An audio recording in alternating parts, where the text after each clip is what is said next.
अस्सलाम वालेकुम नाज़रीन, डॉक्टर दानिश रियल फोकस के साथ हाजिर है। फेडरल गवर्नमेंट का ये इक़दाम इंतहाई काबिल तहसीन है। जो इक़दाम सही होगा उसको तारीफ़ भी मिलेगी, जो इक़दाम गलत होगा उस पर तनकीद भी मिलेगी, और जिस पर खामोशी होगी उस पर सख्त तनकीद मिलेगी। ये जो इक़दाम है कि इन्होंने एक इंक्वायरी कमीशन बनाया है, और ये इंक्वायरी कमीशंस जो आपके इसकी जो वो है पावर है वो under section 3 of the Pakistan commission of the inquiry act 2017 का है, जिसमें फेडरल गवर्नमेंट ने अपने पावर को एक्सरसाइज करते हुए एक हाई जुडिशल कमीशन इसलिए कहा है कि जुडिशल इसलिए कि ये 3 अहम तरीन जज है, 2 चीफ जस्टिस है और एक सीनियर मोस्ट जज ऑफ द सुप्रीम कोर्ट है, जो आने वाला एक्सपेक्टेड चीफ जस्टिस है। उनकी सरबराही है जस्टिस काजी फ़ाइज़ ईसा। क्या जज हैं माशाल्लाह। जस्टिस काजी फ़ाइज़ ईसा के ज़ेरे सरपरस्ती आपके दो जजेस मेंबर हैं। उनमें एक justice Naeem Akhtar Afghan, chief justice Balochistan high court, और दूसरा mister chief justice Aamir Farooqui, Islamabad high court. तो तीनों ही जजेस क्लास हैं, तीनों की बड़ी क्लास है। चीफ जस्टिस बलूचिस्तान की भी, अफ़गान साहब की भी, आमिर साहब की भी, और जस्टिस काजी फ़ाइज़ ईसा की। तो हुकूमत ने ये कॉन्स्टिट्यूट करते हुए इस बात का ख्याल रखा कि जब ये कमीशन बने तो इस पर कोई उंगली ना उठे, और यकीन मानिए इस पर कोई उंगली नहीं उठेगी माँ सवाए उन लोगों को जिनको इंसाफ और क़ानून से डर लगता है, जिनको मेरिट से डर लगता है, जिनको इस बात की घबराहट है कि यहाँ पर फ़ैसले मेरिट पे होंगे। हमोशन हुकूमत ऐसा काम करती है कि वो अगर कमीशन बनाती है तो उन जजेस को लेती है जो उनकी बातों को सपोर्ट करें, उनके मुताबिक कमीशन चले। हुकूमत जो चाहे कमीशन में लिखा जाए, माजी में हमने ऐसा देखा है, और उसमें कमीशन के मेंबरान ऐसे लिए जाते हैं जो हुकूमत के ताबे होते हैं, या हुकूमत उनको अपने ताबे करती है, या हुकूमत से उनके रिलेशनशिप होते हैं, और ये एक्सपोज होता है। मसलन कोई चीज़ ढकी छुपी नहीं होती है। लेकिन ये इन 3 जजेस का की क्रेडिबिलिटी पूरा पाकिस्तान जानता है।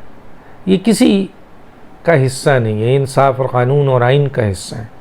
चुनांचे हुकूमत की यहाँ पे दयानतदारी नज़र आई। वो मैं आगे चल के बताऊँगा कि हुकूमत की दयानतदारी कहाँ किस जगह पे है और क्यों है। दूसरी चीज़ ये है कि ये तीनों जजेस के ऊपर कोई उंगली नहीं उठा सकता। इन तीनों का किरदार बेहतरीन है। यकीनन फ़ैसले इन तीनों में से 1-2 के फ़ैसले ऐसे होंगे जिस पे एतराज़ किया जा सकता है। और ख़ुद जस्टिस काजी फ़ाइज़ ईसा ने कहा कि अक्सरियत के फ़ैसले भी गलत हो सकते हैं, लेकिन फिर वो कहा जाता है ना कि आदमी को ये देखना पड़ता है कि आया ये फ़ैसले उनसे गलती हुई है या जानबूझ के किया गया है या पूरा एक मिसकंडक्ट है। ये एक अपनी जगह बहस है। बहरहाल तो ये कमेटी फॉर्म हुई है, और ये इसका मैं दिखा रहा हूँ आपको क्या नाम है, नोटिफिकेशन। तो फेडरल गवर्नमेंट ने ये बड़ा ज़बरदस्त काम किया है।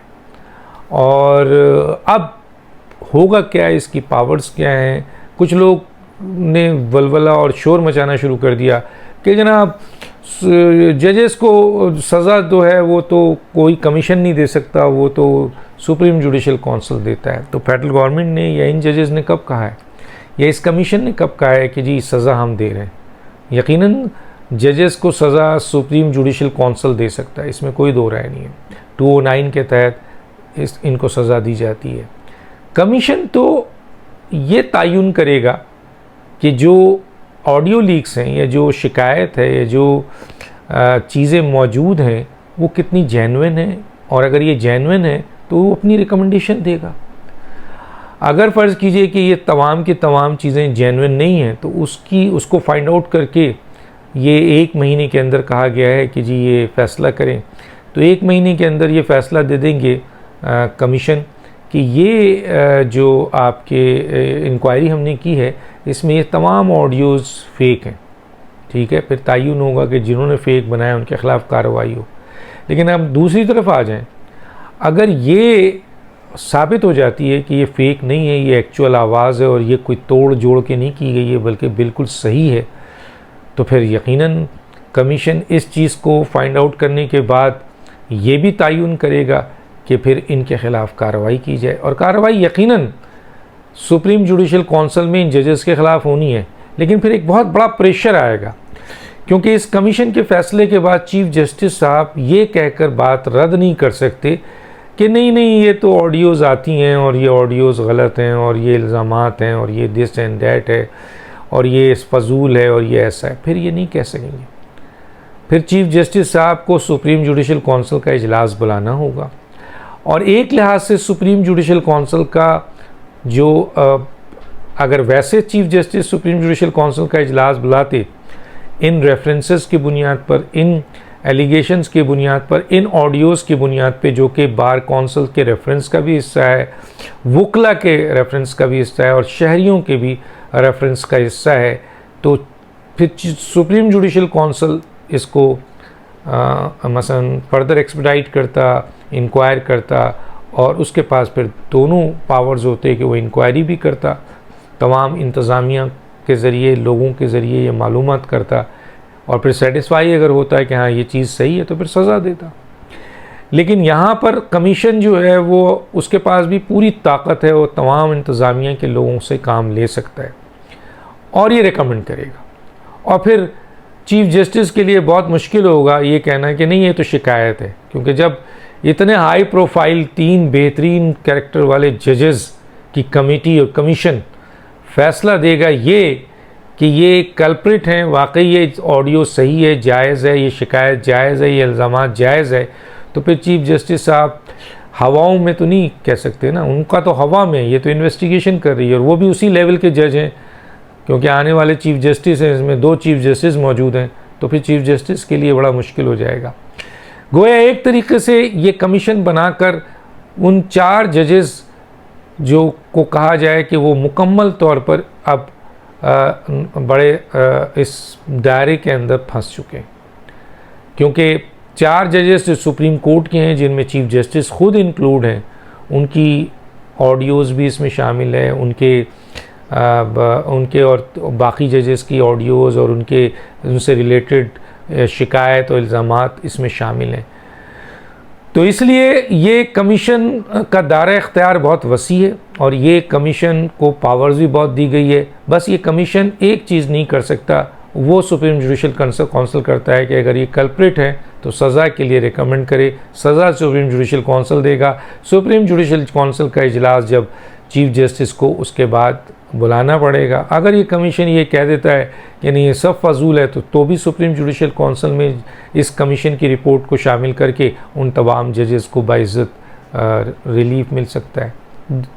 लेकिन इस कमीशन के बाद सुप्रीम जुडिशल काउंसिल का इजलास ना बुलाना वो बहुत चीफ जस्टिस के लिए मुश्किल हो जाएगा। चुनांचे इस दायरे के अंदर कमीशन बना के हुकूमत ने एक बड़ा काम किया है और उन्होंने आपके चीफ जस्टिस समेत उन 3 जजेस को दायरे इंक्वायरी में खड़ा कर दिया है और दायरे इंक्वायरी का जो कमीशन है वो पाकिस्तान के टॉप मोस्ट जुडिशल और मेरिट के जजेस के पास है।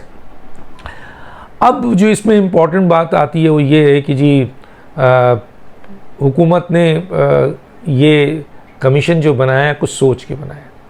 क्या आप समझते हैं कि हुकूमत ने उन ऑडियोज़ की या उन शिकायतों की इन्वेस्टिगेशन या आपकी फॉरेंसिक नहीं कराई होगी?